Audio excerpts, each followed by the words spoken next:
નમસ્કાર બાળકો, સૌ મજામાં? જુઓ, આપણે ગયા લેક્ચરમાં પુષ્પ સંબંધિત અમુક શબ્દોનો અભ્યાસ કરતા હતા અને એ શબ્દો કયા હતા તો કે પુષ્પની જાતિ, પુષ્પની સમમિતિ, પુષ્પના અવયવો, નિપત્ર અને બીજાશયનું સ્થાન. આ 5 બાબતો આપણે પુષ્પો વિશે ચર્ચા કરતા હતા. એમાંથી 2 બાબતોની ચર્ચા આપણે સવિસ્તાર કરી. પહેલી હતી પુષ્પની જાતિ, એટલે કે દ્વિલિંગી પુષ્પ કે એકલિંગી પુષ્પ. એમાં આપણે વાત કરી ગયા કે જો પુષ્પમાં પુંકેસર ચક્ર અને સ્ત્રીકેસર ચક્ર બંને હોય તો એને આપણે કેવું કહીએ? દ્વિલિંગી પુષ્પ. પણ જો પુંકેસર અથવા સ્ત્રીકેસર બે પૈકીનું એક જ ચક્ર હોય તો એને આપણે એકલિંગી પુષ્પ કહીએ. એકલિંગી પુષ્પોમાં જે પુષ્પોમાં પુંકેસર ચક્ર હોય એને આપણે નર પુષ્પ કહીએ અને જે પુષ્પોમાં ફક્ત સ્ત્રીકેસર ચક્ર હોય એને આપણે માદા પુષ્પ કહીએ. તો આમ જાતિના આધારે પુષ્પના આપણે 2 પ્રકારો પાડ્યા હતા, દ્વિલિંગી પુષ્પો અને એકલિંગી પુષ્પો. બીજો મુદ્દો આપણે જોયો તો પુષ્પની સમમિતિ એટલે કે સરખાપણું. મધ્યધરીય આયામ તલમાં આપણે પુષ્પના 2 ભાગો કરીએ એના આધારે આપણે 3 પ્રકારની સમમિતિ નક્કી કરી. આયામ તલમાં મધ્યધરીય કોઈ પણ દિશામાં સરખા ભાગ થતા હોય એવા પુષ્પોને આપણે નિયમિત પુષ્પો કહીએ. દાખલા તરીકે રાઈ, ધતુરો, મરચા. જે પુષ્પમાં આયામ તલમાં એક જ ધરીએ સરખા ભાગ થાય, બીજી કોઈ ધરીએ સરખા ભાગ ન થાય એને આપણે અનિયમિત પુષ્પ કહીએ. દાખલા તરીકે વાલ, વટાણા, ગુલમોહર, ગલતોરો વગેરે. અને અમુક પુષ્પો એવા છે કે જેના આયામ તલમાં કોઈ પણ ધરીએ 2 સરખા ભાગ ન થાય તો એને આપણે અસમમિતીય પુષ્પો કહીએ. દાખલા તરીકે કેના. તો આમ સમમિતિના આધારે પણ આપણે પુષ્પોને 3 પ્રકારોમાં વહેંચ્યા: નિયમિત પુષ્પો, અનિયમિત પુષ્પો અને અસમમિતીય પુષ્પો. હવે આગળ વધીએ. ત્રીજો મુદ્દો, જો પુષ્પના અવયવો. અવયવો એટલે ભાગો. તો પુષ્પના અવયવો કયા છે તો કે પુષ્પના અવયવો કયા છે? વજ્ર,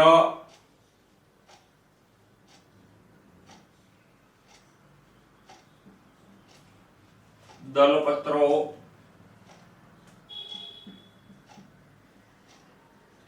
પુંકેસરો અને સ્ત્રીકેસરો.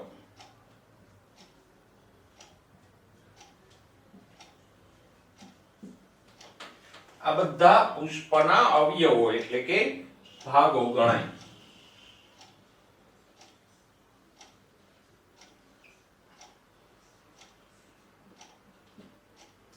તો આમ પુષ્પના અવયવો કયા છે તો કે વજ્રપત્રો, દલપત્રો, પુંકેસરો અને સ્ત્રીકેસરો. જેમ આપણા અવયવો કયા છે? હાથ, પગ, આંખ, નાક, કાન એ આપણા અવયવો છે, એમ આ પુષ્પના અવયવો છે. તો પુષ્પના દરેક ચક્રમાં અવયવોની સંખ્યાના આધારે આપણે પુષ્પના 3 પ્રકારો પાડી શકીએ: ત્રિઅવયવી, ચતુઅવયવી કે પંચાવયવી પુષ્પ. કોને કહેશું તો કે જુઓ, પુષ્પીય ભાગો એટલે કે અવયવો 3 કે 3 ના ગુણાંકમાં હોય તો એને કહેશું ત્રિઅવયવી પુષ્પ.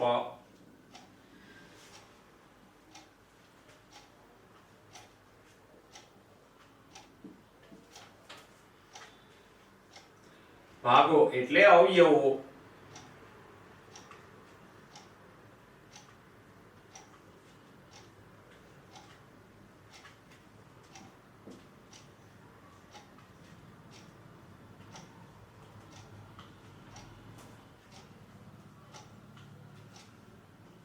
હવે 3 કે 3 ના ગુણાંકમાં એટલે તો કે 3 નો ગુણાંક એટલે 6, 9 એ.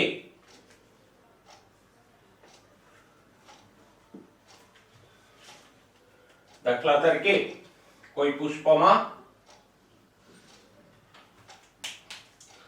વજ્રપત્રો 3 છે, દલપત્રો 3 છે, પુકેશરો 6 છે અને સ્ત્રીકેશરો 3 છે.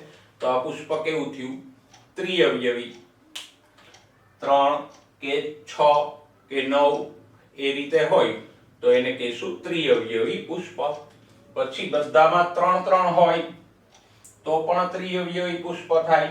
દરેક ચક્રમાં 6 ભાગો હોય, વજ્રપત્રો 6 હોય, દલપત્રો 6 હોય, સ્ત્રીકેશરો પુકેશરો 6 હોય તો એ પણ ત્રિઅવયવી પુષ્પ થયું.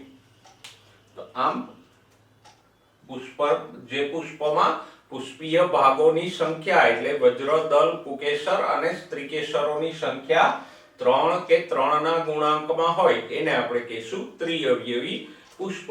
દાખલા તરીકે તો કે એકદળીના પુષ્પો ત્રિઅવયવી હોય.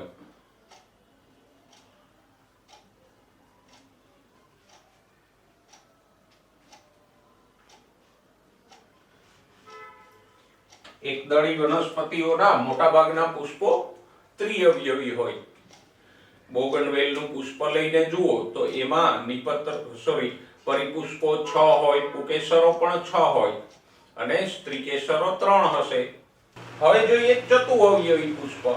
તો આ પ્રમાણે જ વ્યાખ્યા છે, ફક્ત થોડો ફેરફાર હશે કે પુષ્પીય ભાગો કે અવયવો 4 કે 4 ના ગુણાંકમાં હોય.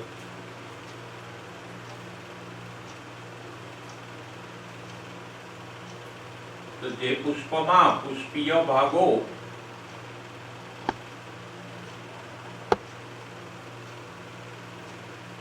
4 કે 4 ના ગુણાંકમાં એટલે કે 4, 8, 12, 16 એવી રીતે હોય તો એને કહીશું ચતુઅવયવી પુષ્પ.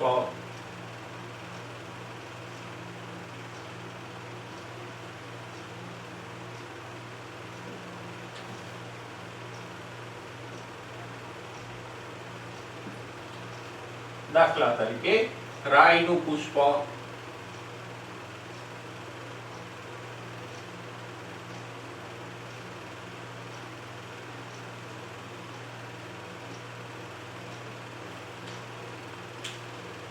નેક્સ્ટ ત્રીજો પ્રકાર જોઈએ પંચાવયવી પુષ્પ. કોને કહેવાય? તો હવે આપણને આવડી જાય કે પુષ્પીય ભાગો 5 કે 5 ના ગુણાંકમાં હોય.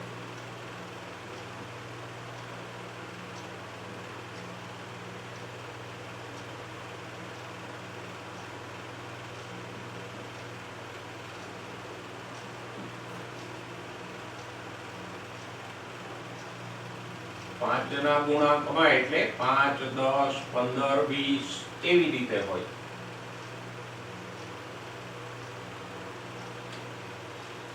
દાખલા તરીકે મોટા ભાગના દ્વિદળી પુષ્પો.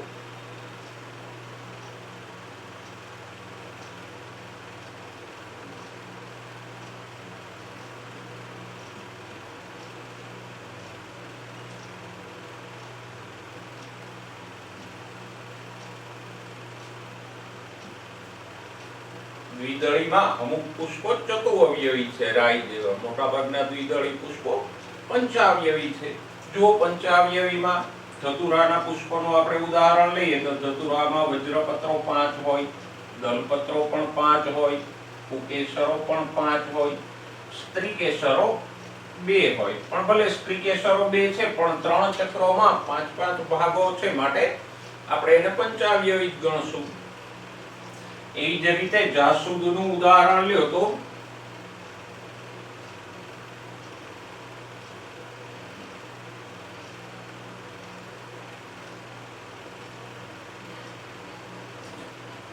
જાસૂદમાં વજ્રપત્રો 5 હોય, દલપત્રો 5 હોય, પુકેશરો અસંખ્ય હોય અને સ્ત્રીકેશરો 5 હોય.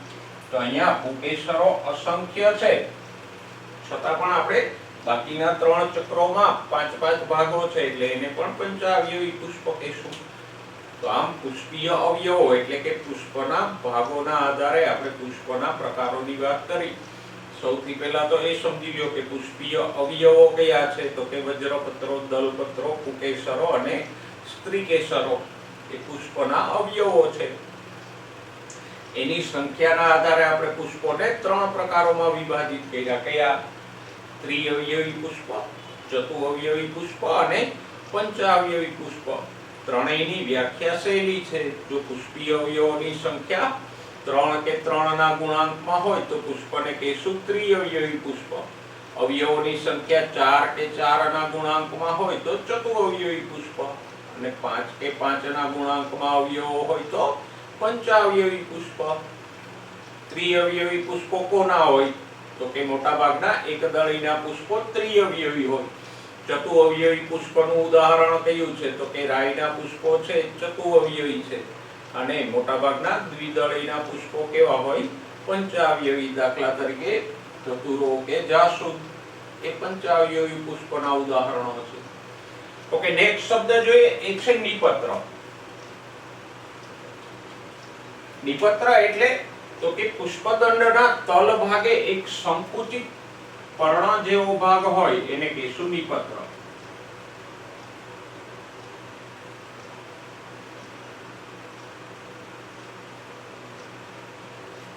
પુષ્પદંડના તલ ભાગે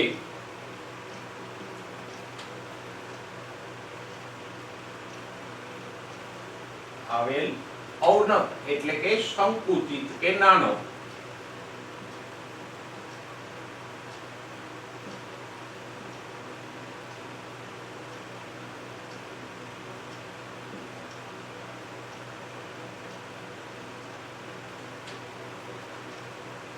સામાન્ય રીતે કલગી જેવા પુષ્પ વિન્યાસમાં જે પુષ્પો આવેલા હોય તો એમાં આવા નિપત્રો જોવા મળશે આપણને.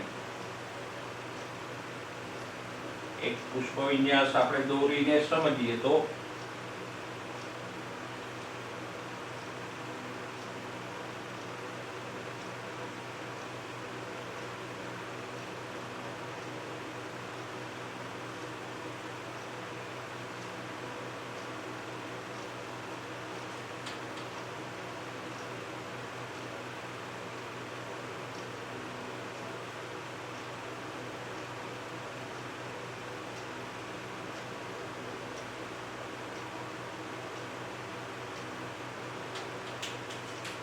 જુઓ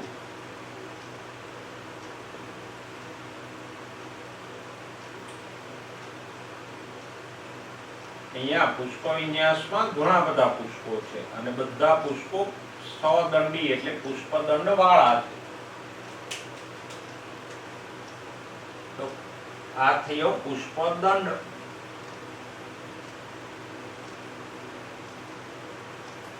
અને દરેક પુષ્પદંડના તલ ભાગે આપણે જોઈ શકીએ કે એક નાનું સંકુચિત કે અવનત પર્ણ જેવો ભાગ છે. તો આ જે પર્ણ જેવો ભાગ દેખાય છે આપણને અહીંયા એને કહીશું નિપત્ર.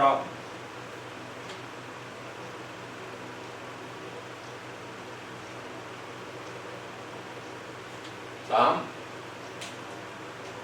પુષ્પના તલ ભાગે જે પર્ણ આવેલ હોય એને આપણે નિપત્ર કહીએ. અથવા તો નિપત્ર માટે આપણે એમ પણ કહી શકીએ જે પર્ણની કક્ષમાંથી પુષ્પ ઉત્પન્ન થાય એને આપણે નિપત્ર કહી શકીએ.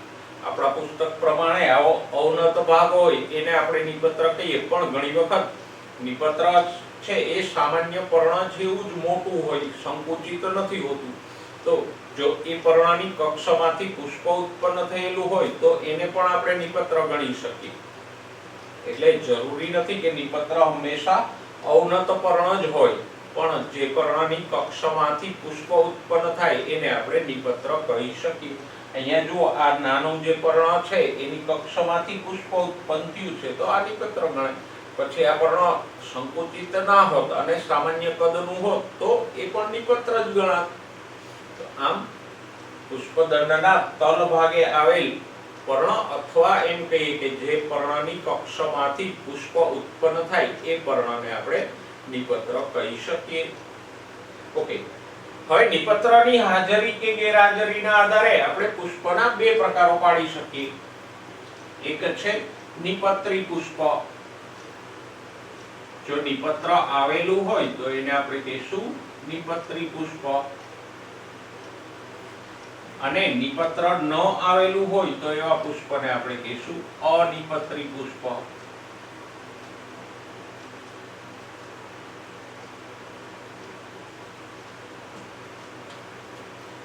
ઘણા પુષ્પો કે જે અગ્રકલિકામાંથી ઉત્પન્ન થાય છે તો એને નિપત્ર નથી હોતું, તો આવા પુષ્પોને આપણે અનિપત્રી પુષ્પો કહીશું. તો આમ નિપત્ર એટલે શું? તો કે પુષ્પદંડના તલ ભાગે આવેલ આવા અવનત ભાગને આપણે નિપત્ર કહી શકીએ. અને જે પુષ્પને નિપત્ર હોય એને આપણે નિપત્રી પુષ્પ કહીશું. નિપત્ર ન હોય તો એવા પુષ્પને આપણે કહીશું અનિપત્રી પુષ્પ. હવે આપણો છેલ્લો મુદ્દો જોઈએ. બીજાશયના સ્થાનના આધારે પુષ્પના પ્રકાર. 3 પ્રકારો પાડી શકાય બીજાશયના સ્થાનના આધારે. એ કયા છે? તો કે નંબર 1 અધોજાયી પુષ્પ,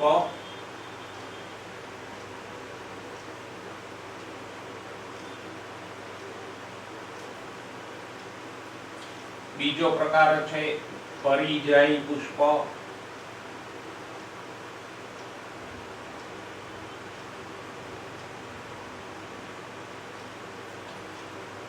અને ત્રીજો પ્રકાર છે ઉપરિજાયી પુષ્પ.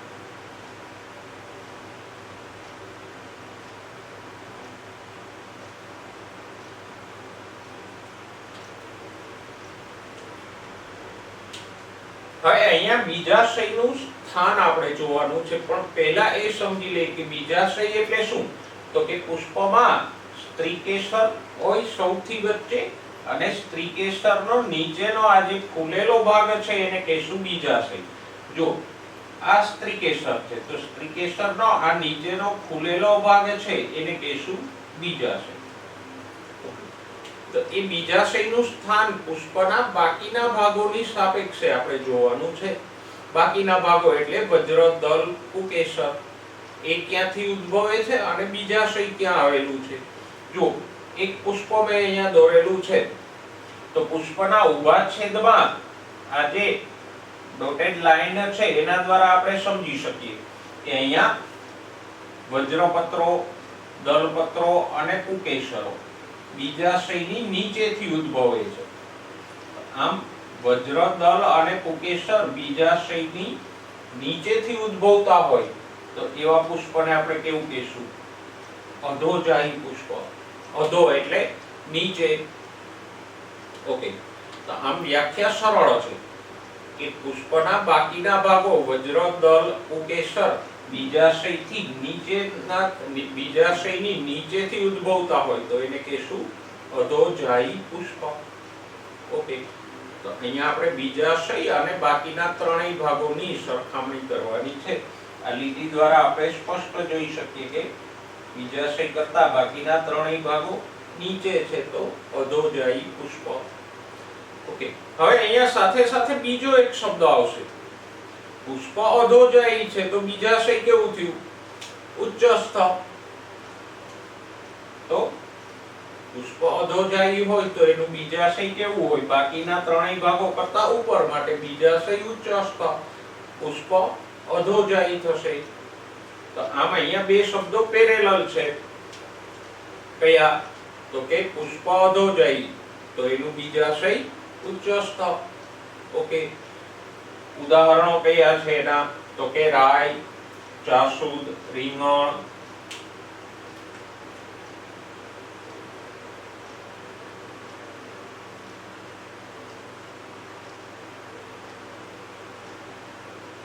એ બધા અધોજાયી પુષ્પો અને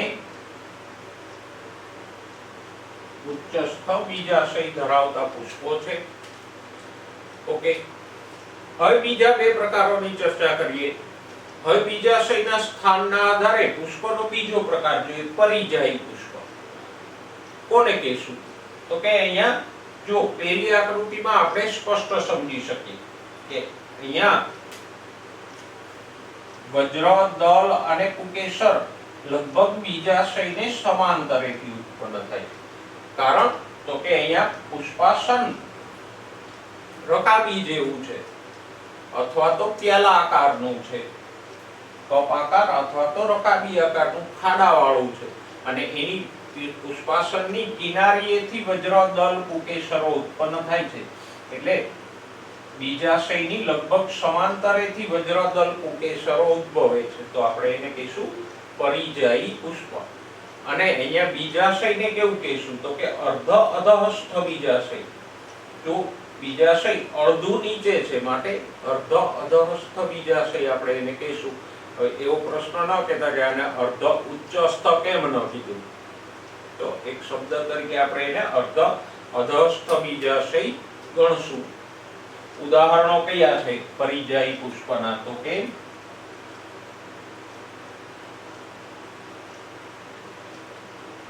ગુલાબ,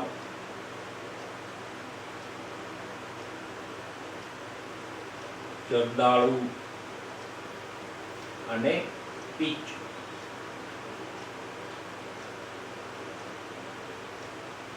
અથવા તો આલુ વૃક્ષ.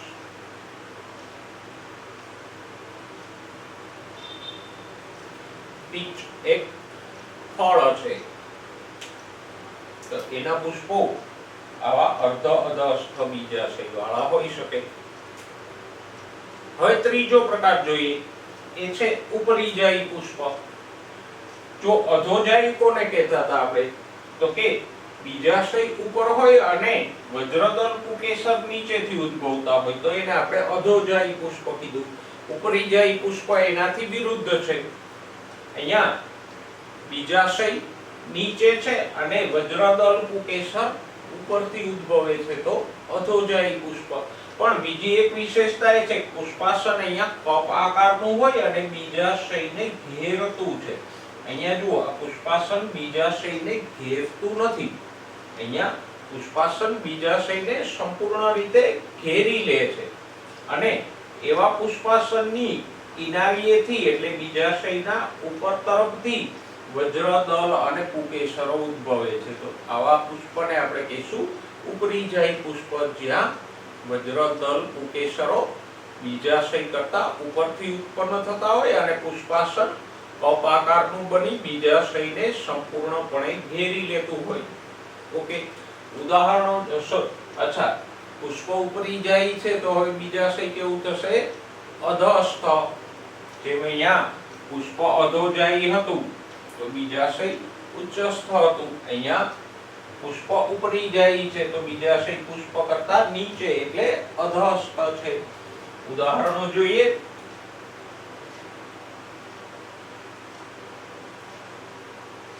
ઉપરિજાયી પુષ્પના ઉદાહરણો કયા છે? તો કે કાકડીના પુષ્પો, જામફળના પુષ્પો, સૂર્યમુખીમાં આવેલા કિરણ પુષ્પકો,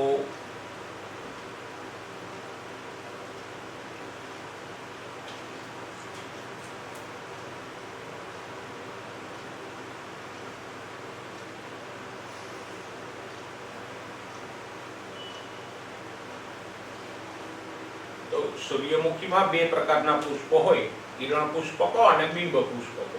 જો કે આમ તો બંને અધોજાયી જ હોય. તો આમ બીજાશયના સ્થાનના આધારે આપણે પુષ્પના ત્રણ પ્રકારો પાડ્યા. કયા? તો કે પહેલો પ્રકાર અધોજાયી પુષ્પ. કોને કીધું? તો કે પુષ્પાસન આમ ઘુમ્મટ આકારનું એટલે ઉપસેલું હોય, જેના લીધે બીજાશય ઉપર તરફ હોય અને વજ્રદલ પુકેસરો નીચેની તરફથી ઉદ્ભવે તો અધોજાયી પુષ્પ. અને અધોજાયી પુષ્પમાં બીજાશય કેવું હોય? ઉચ્ચસ્થ. ઉદાહરણો કયા છે એ ખાસ યાદ રાખજો. ત્રણેયના ઉદાહરણો રાય, જાસૂદ અને રીંગણા એ અધોજાયી પુષ્પો છે. પરિજાયી પુષ્પ તો કે અહીંયા બીજાશય બિંબ આકાર એટલે કે રકાબી આકારનું હોય અથવા કપ આકારનું હોય અને બીજાશયની લગભગ સમાંતરેથી વજ્રદલ પુકેસરો ઉદ્ભવતા હોય તો એવા પુષ્પને કહીશું પરિજાયી પુષ્પ. અને એનું બીજાશય કેવું હશે? અર્ધ અધહસ્થ. ઉદાહરણો કયા છે? તો કે ગુલાબ, જલદારુ અને પીચ. ઉપરિજાયી પુષ્પ. અહીંયા પુષ્પાસન કપ આકારનું હોય અને બીજાશયને સંપૂર્ણ ઘેરી લે છે અને બીજાશયની ઉપરના ભાગેથી વજ્ર દલ પુકેસરો ઉત્પન્ન થાય તો એને કહીશું ઉપરીજાયી પુષ્પ, અને ઉપરીજાયી પુષ્પમાં બીજાશય કેવું હોય? અધસ્થ. દાખલા તરીકે જામફળ, કાકડી અને સૂર્યમુખીના કિરણ પુષ્પકો. તો બીજાશયના સ્થાનના આધારે ત્રણેય પ્રકારના પુષ્પો, ત્રણેય પ્રકારના પુષ્પોમાં બીજાશય કેવું હોય એ યાદ રાખજો, અને ત્રણેયના ઉદાહરણો બરાબર યાદ રાખજો. ઓકે વિદ્યાર્થી મિત્રો, તો આપણે પુષ્પ વિશે અમુક પારિભાષિક શબ્દો જોયા. એ મુખ્યત્વે 5 હતા. કયા? તો કે પુષ્પની જાતિ. પુષ્પની જાતિના આધારે આપણે પુષ્પના બે પ્રકારો પાડ્યા: દ્વિલિંગી પુષ્પો અને એકલિંગી પુષ્પો. પુષ્પની સમમિતિ એટલે કે આયામ તલમાં પુષ્પના મધ્યમાંથી બે ભાગ કરીએ એ, તો એના આધારે સમમિતિના આધારે આપણે પુષ્પના 3 પ્રકારો પાડ્યા: નિયમિત પુષ્પો, અનિયમિત પુષ્પો અને અસમમિતીય પુષ્પો. પુષ્પના અવયવો એટલે કે વજ્ર, દલ, પુકેસરો અને સ્ત્રીકેસરોની સંખ્યાના આધારે પણ આપણે પુષ્પના 3 પ્રકારો પાડી ગયા: ત્રિઅવયવી પુષ્પો, ચતુઅવયવી પુષ્પો અને પંચાવયવી પુષ્પો. નિપત્ર, તો નિપત્રની હાજરીના આધારે પુષ્પના આપણે 2 પ્રકારો પાડ્યા: નિપત્રી પુષ્પ અને અનિપત્રી પુષ્પ. અને બીજાશયના સ્થાનના આધારે આપણે પુષ્પોના 3 પ્રકારો પાડ્યા. કયા? અધોજાયી પુષ્પ, પરિજાયી પુષ્પ અને ઉપરીજાયી પુષ્પ. સાથે સાથે એમાં બીજાશય પણ ભણ્યા કે અધોજાયી પુષ્પ હોય તો બીજાશય ઉચ્ચસ્થ હોય, પરિજાયી પુષ્પ હોય તો બીજાશય અર્ધ અધસ્થ હોય, અને ઉપરીજાયી પુષ્પ હોય તો બીજાશય અધસ્થ હોય. તો આ બધા જ 5 બાબતોમાં પુષ્પના જે કંઈ પેટા પ્રકારો પડ્યા એ પેટા પ્રકારોને યાદ રાખજો, અને ખાસ એમાં આવેલા ઉદાહરણોને બરાબરથી યાદ રાખજો. નેક્સ્ટ લેક્ચરમાં પુષ્પની લાક્ષણિક રચના અને પુષ્પના ભાગો સાથે ફરીવાર મળીશું. ત્યાં સુધી એઝ ઓલવેઝ સ્વસ્થ રહો, મસ્ત રહો અને ભણવામાં વ્યસ્ત રહો.